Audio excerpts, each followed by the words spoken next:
ವೀರಣ್ಣ, ನಾನ್ ಬೇಕು, ಪಾರ್ವತಿ ಬೇಕು ಅಂತ ಕೇಳಿದಾಗ ಎಲ್ಲರ ಮುಂದೆ ಪಾರ್ವತಿನೇ ಬೇಕು ಅಂತ ಹೇಳಿದ್ರಲ್ಲ.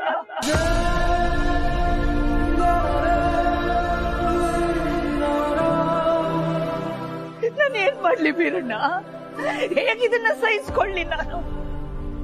ನಾನು ಹೇಗ ಅವನನ್ನ ಮಗ ಅಂತ ಇನ್ನೊಂದ್ಸಲ ಕರೀಲಿ? ಅವಳನ್ನ ನಾನು ಸೊಸೆ ಅಂತ ಸ್ವೀಕರಿಸೋದಕ್ಕೆ ಸಾಧ್ಯನೇ ಇಲ್ಲ.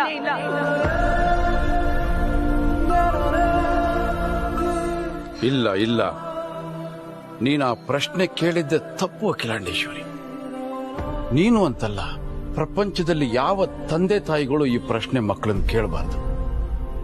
ಯಾಕೆಂದ್ರೆ ಈ ಜಗತ್ತಲ್ಲಿ ಆ ಪ್ರೇಮಿಗಳಿದಾರಲ್ಲ, ಒಂದು ಸಲ ಅವ್ರ ಪ್ರೀತಿಯ ಬಲೆಗೆ ಬಿದ್ರೆ ಜಗತ್ತೇ ಶೂನ್ಯ ಅವರ ದೃಷ್ಟಿಯಲ್ಲಿ. ಅದಕ್ಕಿಂತ ದೊಡ್ಡದು ಯಾವುದೂ ಇರೋದಿಲ್ಲ ಅವರಿಗೆ. ಹೆತ್ತವರು ಆ ಪ್ರಶ್ನೆ ಕೇಳಬೇಕಾದ್ರೆ ಬರೋ ಉತ್ತರನ ಸ್ವೀಕರಿಸೋ ಸಿದ್ಧತೆ ಮಾಡ್ಕೊಂಡಿರ್ಬೇಕು. ಇಲ್ಲಾಂದ್ರೆ ಈ ರೀತಿ ನಿರಾಶೆ ದುಃಖ ಆಗ್ತಾ ಇರುತ್ತೆ.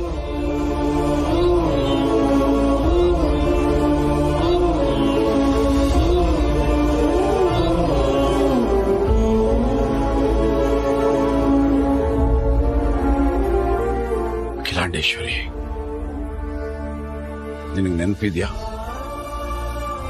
ಬಹಳ ವರ್ಷಗಳ ನಂತರ ನಾನು ನಿನ್ನ ಮನೆಗೆ ಬಂದೆ. ನಿನ್ನ ಮುಖದಲ್ಲಿ ಅದೆಷ್ಟು ಸಂತೋಷ, ಸಂಭ್ರಮ ನಾನು ನಿರೀಕ್ಷೆ ಮಾಡಲಿಲ್ಲ. ನನ್ನ ಪಾದ ತೊಳೆದು ನನ್ನ ಒಳಗಡೆ ಕಳ್ಕೋತಿ ಅಂತ ಆ ಸಂದರ್ಭದಲ್ಲಿ ನೀ ನನಗೊಂದು ಮಾತು ಕೊಟ್ಟೆ. ಏನಂತ? ಅವರಿಬ್ಬರು ಪರಸ್ಪರ ಒಪ್ಕೊಳ್ಳೋದಾದ್ರೆ ನಾನು ಮದುವೆ ಮಾಡಿಸ್ತೀನಿ ಅಂತ. ಮಾತು ಕೊಟ್ಟಿದ್ದೀನಿ. ನೀವ್ ಏನ್ ಕೇಳಿದ್ರು ನೆರವೇರಿಸಿಕೊಡ್ತೀನಿ ವೀರಣ್ಣ.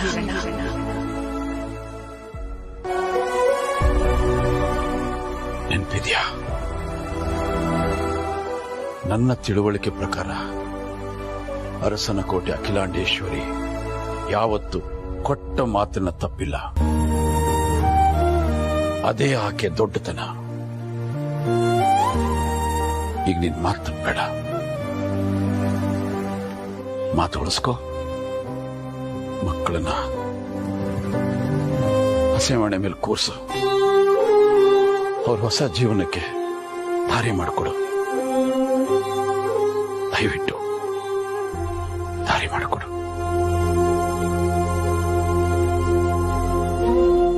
ದಯವಿಟ್ಟು.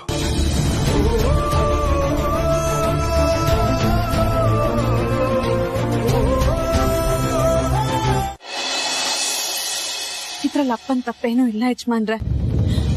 ನನ್ನ ದಂಡಿಸೋ ಅಧಿಕಾರ ಅಪ್ಪಂಗಿದೆ.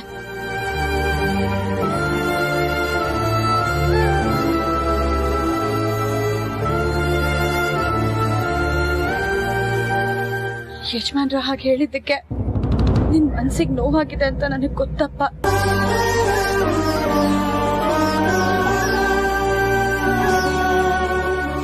ದಯವಿಟ್ಟು ಆಡಿದ ಮಾತುಗಳನ್ನೆಲ್ಲ ನಿನ್ ಮನ್ಸಿಗೆ ಹಾಕೋಬೇಡಪ್ಪ. ಅಯ್ಯೋ, ದಯವಿಟ್ಟು ಕ್ಷಮಿಸ್ಬಿಡಿ ಅಮ್ಮವ್ರೆ. ತಾವು ಈಗ ಅರಸನಕೋಟೆಯ ದೊಡ್ಡ ಸೊಸೆ.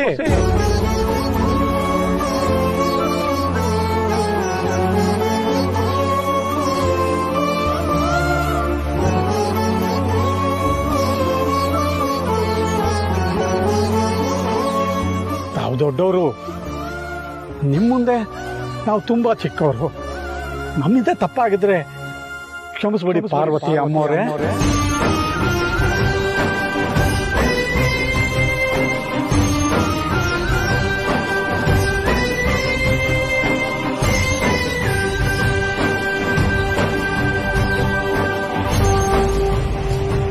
ಸೀತಾರಾಮ್ ಕಲ್ಯಾಣ ನಿರ್ವಿಘ್ನವಾಗಿ ಸಾಂಗವಾಗಿ ನೆರವೇರಿದೆ.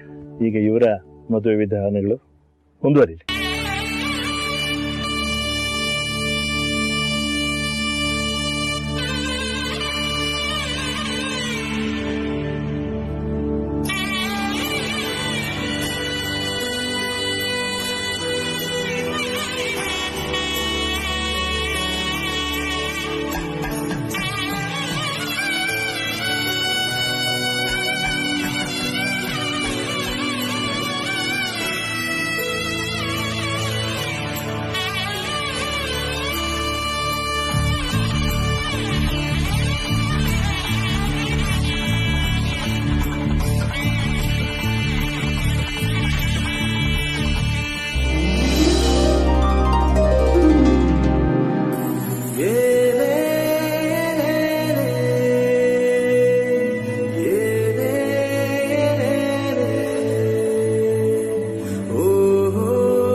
ಕೈ ಹಿಡ್ಕೊಪ್ಪ ಅವ್ರದ್ದು.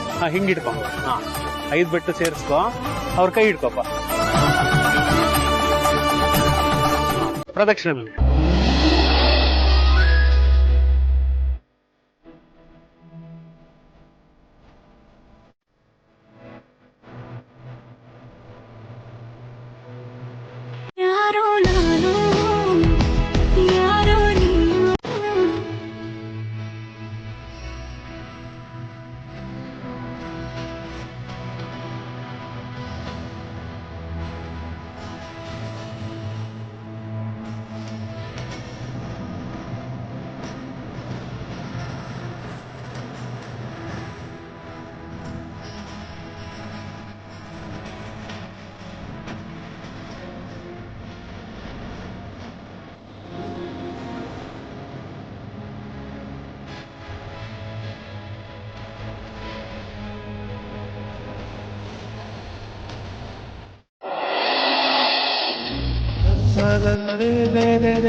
ಅಂಥದ್ದೇನ್ ಕೊರತೆ ಇದೆ ಅವಳಲ್ಲಿ? ಲಕ್ಷಣವಾಗಿಲ್ವಾ? ಒಳ್ಳೆ ಗುಣ ಇಲ್ವಾ? ನಿನ್ನನ್ನು ಪ್ರೀತಿ ಗೌರವದಿಂದ ನೋಡ್ಕೊಳ್ಳೋಷ್ಟು ಅವಳು ಜ್ಞಾನ ಇಲ್ವಾ? ಅರಸನ ಕೋಟೆ ಘನತೆ ಗೌರವನ ಕಾಪಾಡೋ ಯೋಗ್ಯತೆ ಇಲ್ವಾ? ಏನ್ ಕಮ್ಮಿ ಇದೆ ಅಖಿಲಾಂಡೇಶ್ವರಿ ಅವಳಿಗೆ? ನೀವು ಅವಳ ಅರ್ಹತೆಯ ಬಗ್ಗೆ ಹೇಳ್ತಾ ಇಲ್ಲ ವೀರಣ್ಣ, ಅವಳ ಗುಣಗಾನ ಮಾಡ್ತಾ ಇದ್ದೀರಿ. ಇಂಥ ಗುಣ ಅದೆಷ್ಟೋ ಹುಡುಗಿಯರಲ್ಲಿ ಇರುತ್ತೆ. ನನ್ನ ಪ್ರಕಾರ ಅವರವರ ಜವಾಬ್ದಾರಿಯನ್ನ ಸಂದರ್ಭಾನುಸಾರವಾಗಿ ನಿಭಾಯಿಸುವಂತ ಶಕ್ತಿ ಎಲ್ಲ ಹುಡುಗಿಯರಿಗೂ ಇರುತ್ತೆ.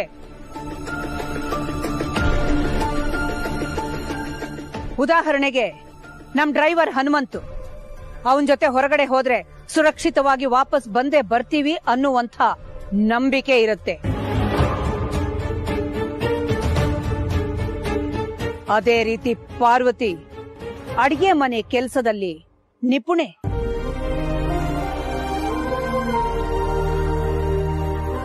ಮನೆ ಕೆಲಸದಲ್ಲಿ ಬಹಳ ಅಚ್ಚುಕಟ್ಟು. ಅಷ್ಟೇ ಅಷ್ಟೇ ಅವಳಿಗೆ ಗೊತ್ತಿರೋದು.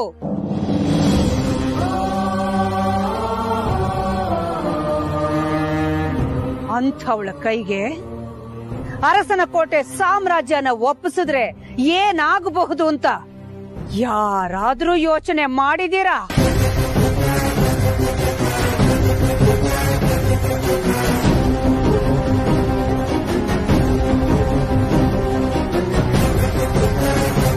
ಮೊದಲಿಗೆ ನಮ್ಮ ಮನೆಗೆ ಬಂದಾಗ ಅಮ್ಮೋರೇ ಅಂತಿದ್ದೆ. ಆಮೇಲೆ ಅಮ್ಮ ಅನ್ನೋದಕ್ಕೆ ಶುರು ಮಾಡಿದೆ. ನೀನು ಬಾಯ್ ತುಂಬಾ ಅಮ್ಮ ಅಂತ ಕರಿತಿದೀಯಲ್ಲ ಅಂತ ನಾನು ನಿನಗೆ ನಮ್ಮ ಮನೆಯ ಮಗಳ ಸ್ಥಾನ ಕೊಟ್ಟೆ. ನನ್ನ ಪಾಲಿಗೆ ನನ್ನ ಹಿರಿ ಮಗ ಆದಿತ್ಯ ಇಲ್ಲ ಅನ್ಕೋತೀನಿ. ಇನ್ನು ಮುಂದೆ ಅವನು ಯಾರೋ ನಾನು ಯಾರು?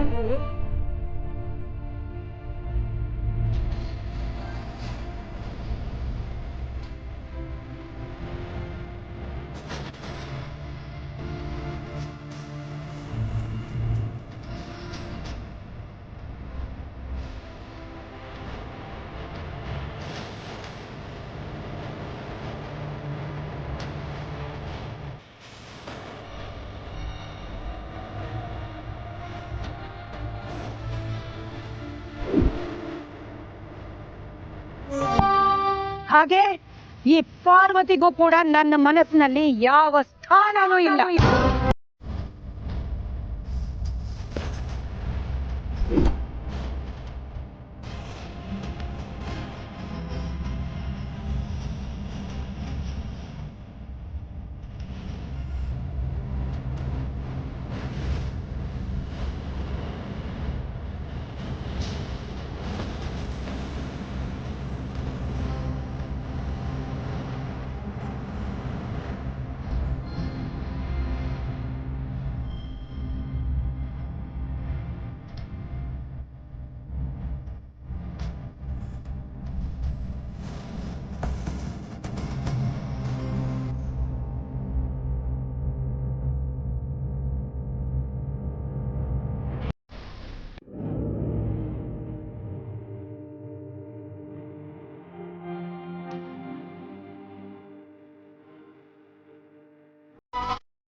ಅಮ್ಮ,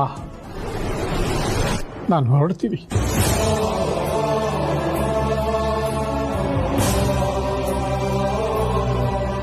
ಎಲ್ಲಿಗೆ? ಗೊತ್ತಿಲ್ಲ.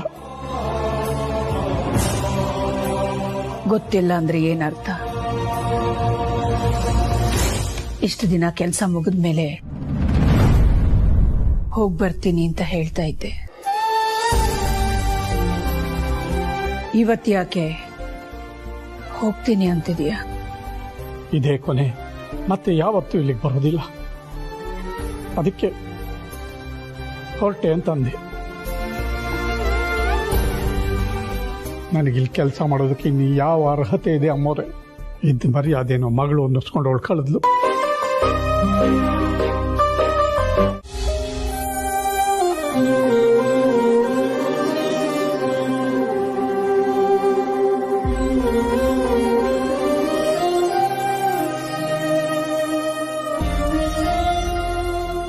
ಕೆಂಡ ಸುಡ್ತಾ ಇದೆ.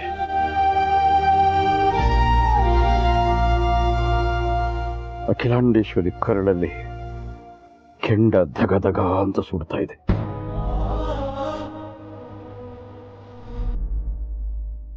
ಅದಾರೋವರೆಗೂ ಯಾರೋ ಆಕೆ ತಂಟೆಗೆ ಹೋಗದೆ ಇರೋದು ಉತ್ತಮ.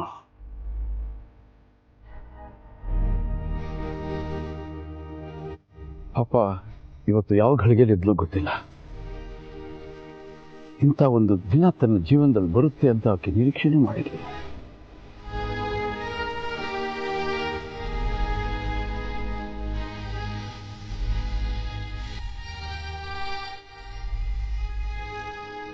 ಇವತ್ತು ನೀನು ನಿನ್ನ ಪ್ರೀತಿಯಲ್ಲಿ ಗೆದ್ದು ಬಿಟ್ಟೆ.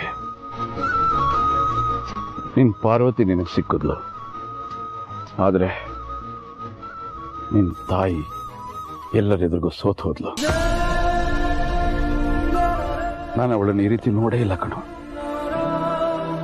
ಅದೆಷ್ಟು ಅವಮಾನ ಅನುಭವಿಸಿದ್ಲು, ಅದೆಷ್ಟು ನೋವುಗಳನ್ನು ನುಂಗ್ಕೊಂಡ್ಲು. ಆ ಕಣ್ಣಲ್ಲಿ ಬೆಂಕಿ ಜ್ವಾಲೆ, ಅಪಮಾನದ ಕಿಡಿ.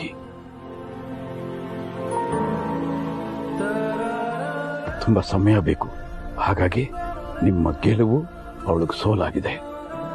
ಬಿಟ್ಟುಬಿಡಿ. ಒಂದು ಕರುಳಿನ ಸಂಕಟ ಏನು ಅನ್ನೋದು ನನಗೆ ಗೊತ್ತಿದೆ. ಯಾಕೆಂದ್ರೆ ಅಲ್ವೇ ಧಾಮು, ನಾನೆಲ್ಲ ನಿನಗೆ ಕಾಯಿಲೆ ಇದೆ ಅಂತ ಹೇಳಿದೆ. ಪ್ರೀತು ಹೇಳಿದ್ದನ್ನ ನೀನ್ ನಂಬಿದ್ದೆ. ವರ್ಷದಿಂದ ನಾನು ಹೇಳ್ತಿದ್ದೀನಿ ತಾನೆ, ಅವರಿಬ್ಬರ ಮಧ್ಯೆ ಏನೋ ಕುಚು ಕುಚು ನಡೀತಾ ಇದೆ ಅಂತ. ಯಾರು ನಂಬಲೇ ಇಲ್ಲ. ಏನಿಲ್ಲ ಏನಿಲ್ಲ ಆದಿಪಾರು ಮಧ್ಯ ಏನಿಲ್ಲ ಏನೇನಿಲ್ಲ ಅಂತ ಎಲ್ಲ ಹೇಳಿದ್ರಿ. ಪ್ರೀತು ಬೇರೆ ನಿಮ್ಗೆ ಸಿಂಡ್ರಲ್ಲ ಇದೆ, ಆ ಸ್ಟೇಜ್ ಅಲ್ಲಿ ಇದೆ, ಈ ಸ್ಟೇಜ್ ಅಲ್ಲಿ ಇದೆ, ಫೈನಲ್ ಸ್ಟೇಜ್ ಅಲ್ಲಿ ಇದೆ ಅಂತೆಲ್ಲ ಹೇಳ್ದ. ನೀವ್ ಅದನ್ನ ನಂಬಿದ್ರಿ. ಅಯ್ಯೋ ಅಯ್ಯೋ ಅಯ್ಯೋ ದೇವ್ರೆ, ನನಗಿಲ್ದೇ ಇರೋ ಕಾಯಿಲೆನ ಇದೆ ಅಂತ ನಾನು ಫುಲ್ಲು ಟೆನ್ಷನ್ ಮಾಡ್ಕೊಂಡು ತಲೆಗೆ ಹಾಕೊಂಡು ನನ್ ಜೀವನನೇ ಬೇಡ ಅಂತ ಅನ್ಕೊಂಡ್ಬಿಟ್ಟಿದ್ದೆ. ಈಗ ಫೈನಲ್ ಏನ್ರಿ ಆಯ್ತು? ಏನ್ರಿ ಆಯ್ತು ನೋಡಿದ್ರಲ್ಲ ನೀವೇ ರೀ. ನನ್ ಗಂಡ ಮೋಹನ್ ಈ ದಾಮಿನಿ ವಿಲನ್ ಅಲ್ಲ, ಹೀರೋಯಿನ್. ಯಾವ ಆಂಗಲ್ ಇಂದಾನು ಏನಂದ್ರಿ? ಏನಿಲ್ಲ ಕಣೆ, ಸಾರಿ ಅಂದೆ. ನೀನ್ ಹೀರೋಯಿನ್ ಅಂದ್ಮೇಲೆ ನಾನ್ ತಾನೇ ಹೀರೋ. ನೀವ್ ಯಾವ ಆಂಗಲ್ ಇಂದಾನು ಹೀರೋ ತರ ಎಲ್ಲ ಕಾಣಿಸಲ್ಲ. ನೀವು ಆಂಟಿ ವಿಲನ್ನೇ. ದಾಮು, ಮಾತಾಡುವಾಗ ಪದ ಬಳಕೆ ಸರಿಯಾಗಿ ಮಾಡ್ಕೊಳೆ ಅಲ್ವೇ? ಅದು ಆಂಟಿ ವಿಲನ್ ಅಲ್ಲ, ಆಂಟಿ ವಿಲನ್ ಅಂತ. ಯಾವ್ದೋ ಒಂದು ಒಟ್ನಲ್ಲಿ ನನ್ ಕಣ್ಣಿಗೆ ನೀವೆಲ್ಲರೂ ವಿಲನ್ ಆಗ್ಬಿಟ್ರಿ. ಸಾರಿ ಕಣೆ ದಾಮು, ನೀನು ನಾನು ತಪ್ಪಾಗಿ ತಿಳ್ಕೊಂಡಿದ್ದೆ. ನಿನ್ ನೆನ್ಪಿದ್ಯಾ ಅವತ್ತೊಂದಿನ ನೀನ್ ನನ್ಗೆ ಬೊಂಬೆ ತೋರ್ಸ್ಬಿಟ್ಟು ಕಾಣಿಸ್ತಿದ್ಯಾ ಅಂತ ಕೇಳಿದ್ದೆ.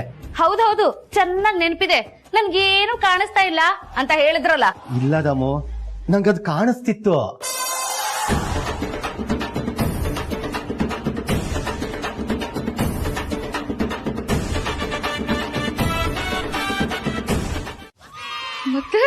ಮತ್ತೆ ಯಾಕ್ರಿ ಸುಳ್ಳು ಹೇಳಿದ್ರಿ? ಸುಮ್ನೆ ನಿನ್ನ ಆಟ ಆಡ್ಸ್ಬೇಕು ಅಂತ ಹಾಗೆ ಸುಳ್ಳು ಹೇಳ್ದೆ.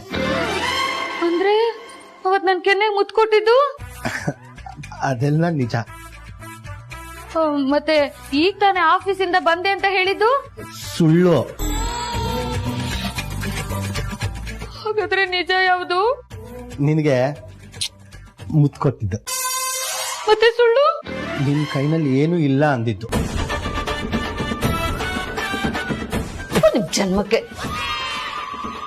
ಆ ಮನೆ ಕೆಲಸದವಳು ಈ ಮನೆ ಸೊಸೆ ಆಗ್ಬಾರ್ದು ಅಂತ ನಾನು ಎಷ್ಟೆಲ್ಲಾ ಪ್ರಯತ್ನ ಪಟ್ಟೆ.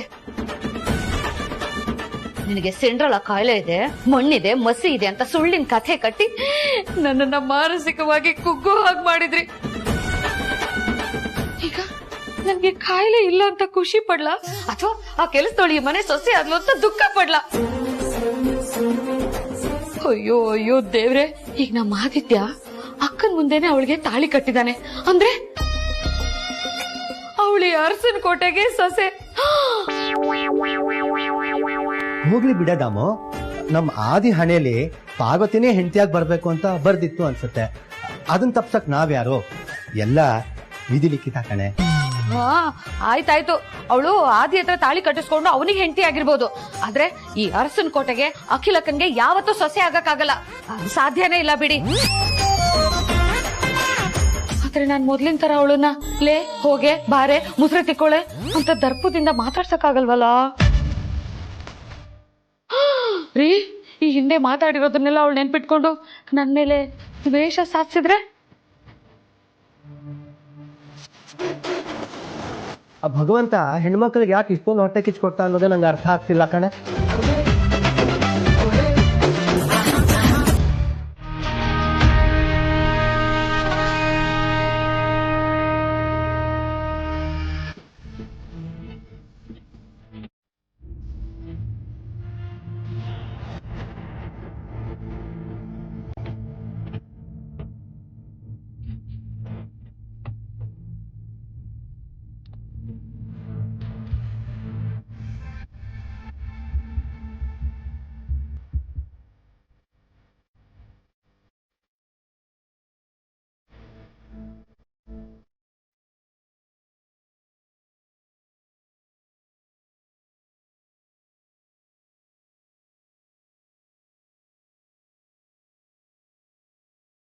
ದಾಮಿನಿ, ತಂದೆ ಅಕ್ಕ.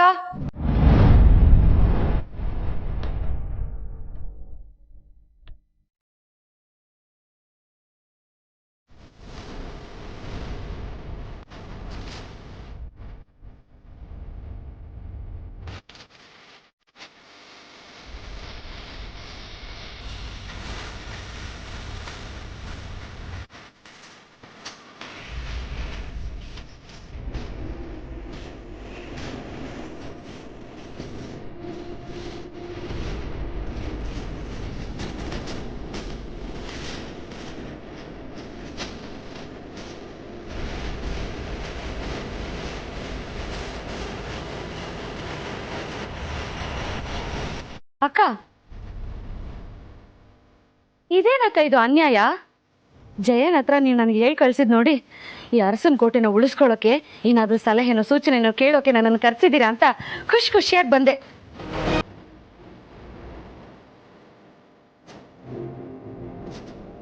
ಇನ್ ನೋಡಿದ್ರೆ ಈ ಮನೆ ಕೆಲಸದೋಳ್ನ ಮನೆ ತುಂಬಿಸ್ಕೊಳಕ್ ಕರ್ಸಿದ್ದೀರಾ.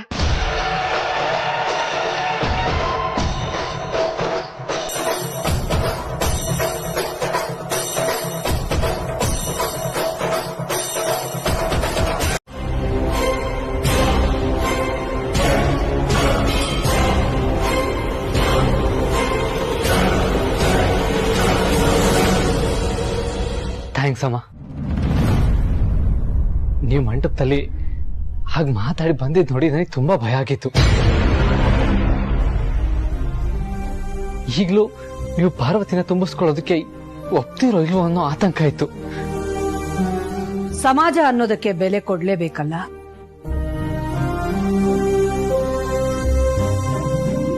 ನೀನ್ ಅವಳು ಕುತ್ತಿಗೆಗೆ ತಾಳಿ ಕಟ್ತಿದ್ದ ಹಾಗೆ ಇವಳು ಅರಸನ ಕೋಟೆಯವಳು ಅನ್ನೋ ಐಡೆಂಟಿಟಿ ಬಂದ್ಬಿಟ್ಟಿದೆ. ಅದನ್ನ ನಾನು ಅಳಸಕ್ಕಾಗಲ್ಲ, ತಿದ್ದಕ್ಕಾಗಲ್ಲ, ಬದಲಾಯಿಸಿ ಬರೆಯಕ್ಕೂ ಆಗಲ್ಲ ಅಲ್ವಾ?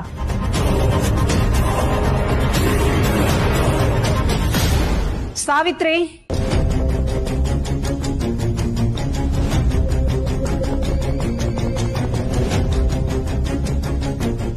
ದಾಮಿನಿ, ಅಕ್ಕ ನಾನ್ ಇವಳಿಗೆ ಆರತಿ ಮಾಡಿ ಒಳಗಡೆ ಕರ್ಕೋಬೇಕಾ? ನನ್ ಕೈಲಾಗಲ್ಲ ಅಕ್ಕ. ದಾಮಿನಿ,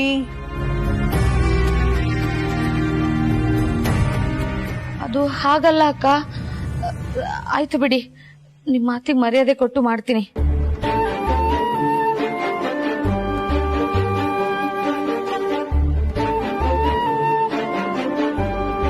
ಜನನಿ ಬಾ ಅಮ್ಮ.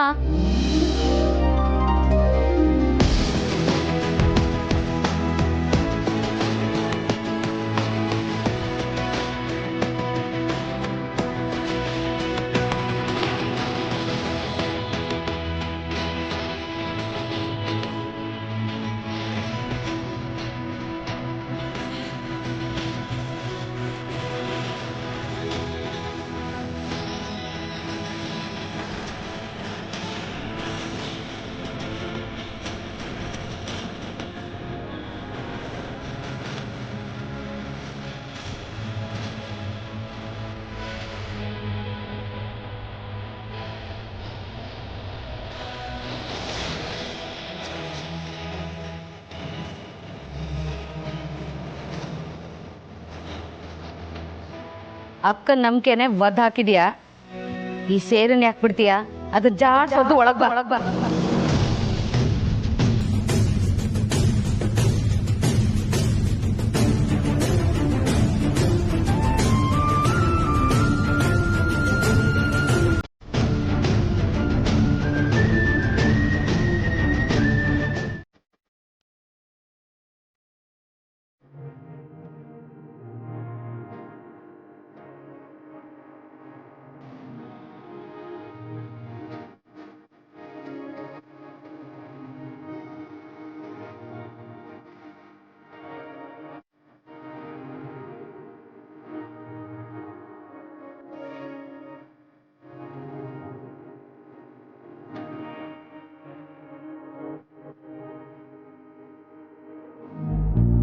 ಜನನಿ,